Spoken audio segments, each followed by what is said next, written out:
त्याच पद्धतीने माझा आणि श्री अशफाक इनामदार यांचा प्रभाग 16 आणि 18 मधला राष्ट्रवादी भवन ते लेणी रस्ता, ज्याला जुना म्हणतात, आज मोहम्मद अली रोड झालेल्या मागच्या कौन्सिलमध्ये तर ते त्या रस्त्याचं काम देखील जे आहे फक्त पाईपलाईनमुळे थांबलेलं आहे. की बार्शी रोड ते मोहम्मद अली रोड, रस्त्याचं नाव बार्शी रोड ते लेणी रोड आहे टेंडरमध्ये, परंतु बार्शी रोड ते मोहम्मद अली रोड या रस्त्याचं काम बंद आहे. तिथं नाल्या झालेल्या आहेत, पाईपलाईनमुळे बंद आहे. आणि त्या पुढचं काम म्हणजे 40% काम ज्या कारणाने होणार नाही त्याच्या बाबतीतही सीओ साहेबांनी ज्याचं लक्ष घालणं गरजेचं आहे. सीओ साहेबांनी सर्व सभागृहाने लक्ष घालणं गरजेचं आहे.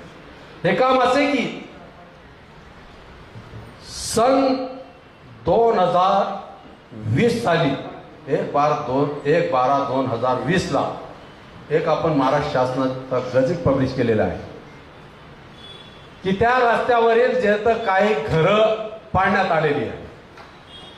घरं पाडण्यात आलेली आणि ते घरं पाडल्यामुळं त्यांना जे तर त्यांचा पुनर्वसनाचा निर्णय पुढे कुठे आहे, पाणी पुरवठ्यात नाही, त्या रस्त्याचं काम थांबलेलं आहे.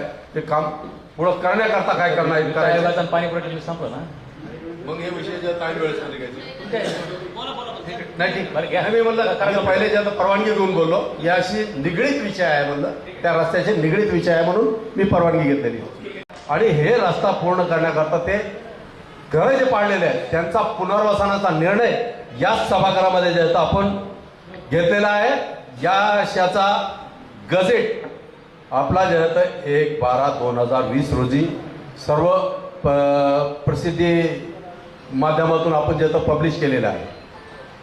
हा पुनर्वसन करण्याकरता माझी सीओ साहेब, अध्यक्ष महोदया, उपाध्यक्ष साहेब, आपल्याला अशी विनंती राहील की सर्वे नंबर 131 व 33 मधील प्लेग्राऊंडचा आरक्षित असलेली जागेबाबतीचा हा गजेट पब्लिश केलेला आहे. त्याच्यातून एक थोडीशी म्हणजे 2074.62 स्क्वेअर मीटर इतकी जागा या पुनर्वसनाकरता लागते. आणि त्याकरता जे होतं ते तसा निर्णय या सभागृहामध्ये झालेला आहे. हा निर्णय झालेला आहे आणि शासन दरबारी फेरबदलचा प्रस्ताव देखील आपण जे होतं पाठवलेला आहे.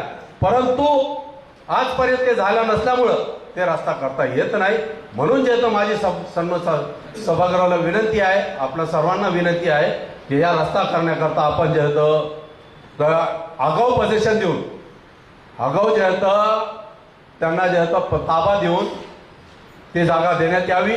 ज्यांना जे निर्णय झालेला होता 1200 स्क्वेअर फूटचे जे प्लॉट प्रत्येकी द्यायचे होते, 14 प्लॉट धारकांना 16 प्लॉट द्यायचे होते असा निर्णय झाला होता. आणि ते निर्णय झाल्यास त्यांना जे आता आगाऊ पोझिशन आज द्यावा, कारण शासनापासून नगरपालिकेने पाठपुरावा केला नसल्यामुळे जे आता फेरबदलचा प्रस्ताव अद्यापपर्यंत इथं आलेला नाही. आपण सगळं आपल्याकडून केलेलं आहे, परंतु ते अद्यापपर्यंत आपल्यापर्यंत पोहोचलेलं नाही.